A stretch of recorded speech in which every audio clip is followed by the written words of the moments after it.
back to the Daily Grind. Thanks for checking out the channel. Make sure to hit subscribe if you're new and hit thumbs up if you're not a baby back pickle biting bitch boy, cause you know what time it is. It's full time.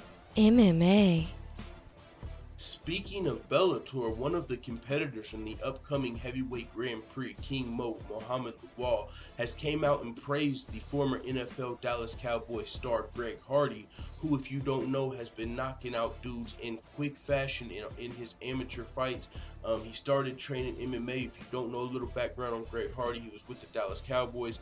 I believe he was dropped from the league or dropped from the team due to some domestic violence issues, where the charges, I think, were dropped because the witness might not have showed up. All of this is, of course, prefaced by alleged, but Greg Hardy got a lot of backlash due to those legal issues. And even when he started to train MMA personalities such as Jay Glazer came out and said, yo, anybody who even trains this guy should be, shouldn't do it, and he's a bad guy, and we shouldn't accept these type of people in our sport, and yada yada yada. But looks like too bad, unfortunately, for Jay Glazer. Greg Hardy's started to train MMA and he's fucking rising quickly. He's already scored 2 quick KOs. Now he's about to fight on the next LFA card, which I believe is even in Dallas. It's going to be an amateur card that's on that fight. He's still fighting amateur, but Greg Hardy, as King Mo said in here, is a 285-pound dude that's just going to throw a lot of these guys around. You even see some of the UFC heavyweights. I mean, you see what Stipe Ngannou's doing coming in. He's coming in at 264 pounds. Alistair Overeem, a very experienced UFC heavyweight, was only, 245. So Greg Hardy's going to come in with about 20 pounds on a lot of these heavyweights. Even Stipe Miocic, when he stands next to Francis Ngannou, he doesn't look small, because of course a heavyweight never looks small, but Francis Ngannou just might have some size on him, and I think that would be the case for Greg Hardy. This is what King Mo had to say. I've seen him spar with a few guys in the UFC. I saw him spar with a guy who was going to make his debut in the UFC from Russia, and I saw Hardy put hands on him. I saw Hardy sit him down. Hardy made him quit. I think that Greg Hardy is going to be, in another year or so, you'll see Bellator or UFC make a move for him, and I 100% agree. You can say what you want. You cannot be a fan of him because of the domestic violence issues or whatever, but that's just going to make you root against him. I mean, same thing with Colby Covington. You can say that you don't like him because of whatever reason. You don't enjoy the entertainment. You think that he's a piece of crap for this or for that because he said this, but you're gonna, you're gonna tune in, and this is the perfect sport for him. If you're one of those guys that doesn't like these people, this is the perfect sport for them, because you get to root for somebody to whoop their ass. You know what I'm saying? You know how many people are gonna cheer the minute fucking Greg Hardy makes it to the UFC, Francis versus Francis Ngannou, and Francis Ngannou knocks his shit silly? People are gonna love that. So the people that hate on the Greg Hardys or the Colby Covingtons of the world, I mean, continue. But what I'm saying is it's a win-win for everybody. You get to see somebody go out there and punch them in the face, and they get to benefit off of the hatred. You know what I'm saying? Because whether you hate them or love it, at least you're tuning in and buying their fights, buying their tickets, watching their fights, blah, blah, blah. So Greg Hardy, he's going to be a lightning rod of criticism. Some people are going to enjoy it. Some people are going to not. But he's going to come in here and knock some dudes out, being a big heavyweight. Also, in this article, King Mo went on and he talked about the size of Greg Hardy a little bit. He said, let me find this article. I got this. Oh, here it is. King Mo said, I sparred with him 5 or 6 times, and the last time we sparred, it was a battle. It was a battle, and he gave me work and took me down. He's a 285-pound guy, and he just picked me up and just threw me. I remember the first day that he came last year, I saw him and gave him a pair of my gloves. I said, all right, man, let's work on this. And he was on the bag, and he went from hitting the bag with his right hand and hooking up to hook, uppercuts, learning kicks, and learning takedown defense and jiu-jitsu. He's a fast learner, and he loves it. And if you've listened to the Joe Rogan podcast before, and I'm sorry, that wasn't the article that I switched to right there that you guys were seeing. You guys were seeing like a fucking Amanda Nunes article, I know. But I'll show you the article, since that probably just looked weird, and I realized that for you, and I'm not redoing this video.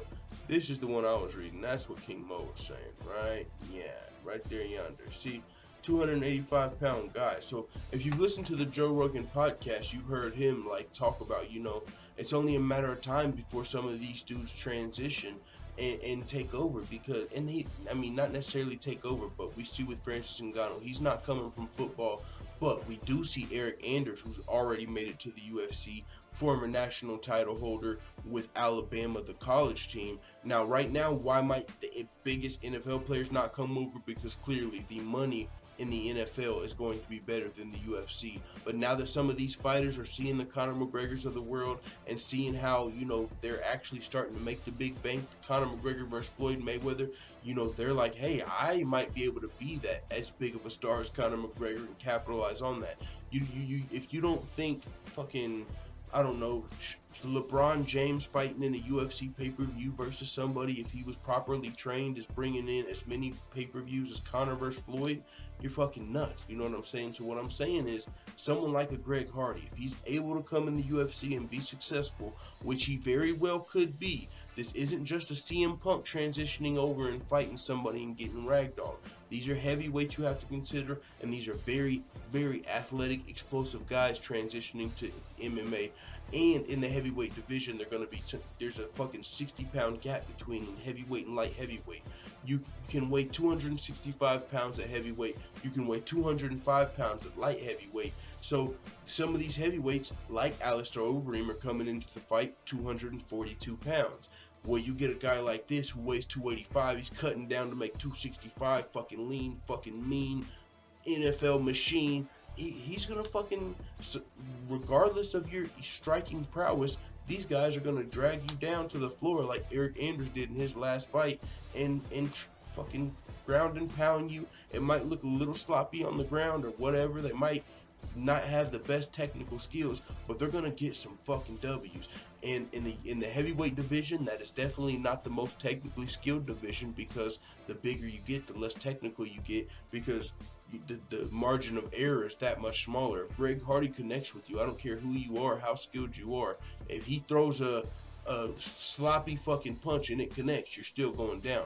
If Francis Ngannou throws an uppercut, it don't matter if you're Alistair Overeem or motherfucking Demetrius Johnson or Stipe Ngannou. If that uppercut connects, you're going down. It doesn't matter who you are. So with that being said, I'm really hoping that not even just Greg Hardy, but I do want to see some of these other athletes in other sports like transition over to MMA and see how it looks. Eric Anders, I mean, in his last fight, I got to admit, I was like, yo, the way he's chasing his opponent down, it looked like a fucking cornerback chasing the fucking receiver, you know, for a tackle. And when he got on the ground, did he have the best jiu-jitsu and all of that? No, but I didn't know who Eric Anders was when he played for Alabama.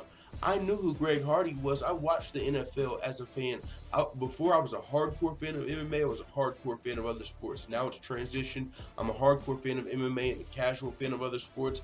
But back whenever I was watching the NFL, I knew who Greg Hardy was. I knew about the whole situation and how he wasn't in football anymore. So now, if he does make it to professional fighting, I don't care if it's Bellator or UFC. I'm ready to watch this dude's amateur fights. Like, you usually catch them on the replay because they're amateur fights. But if you're telling me on this LFA card coming up that we get to see the Greg Hardy amateur fight, I'm tuning in. And LFA, I believe, is on Fight Pass. And so if we get to see Greg Hardy on Fight Pass, you got me fucked up. You think I ain't tuning in. Say what you want. Hate him or love him.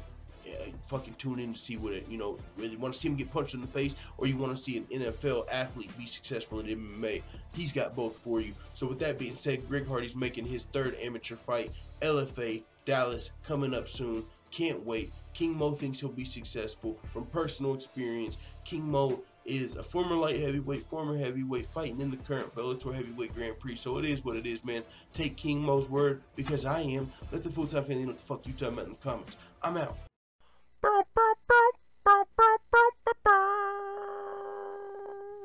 Da da da da da! It's the motherfucking DOG.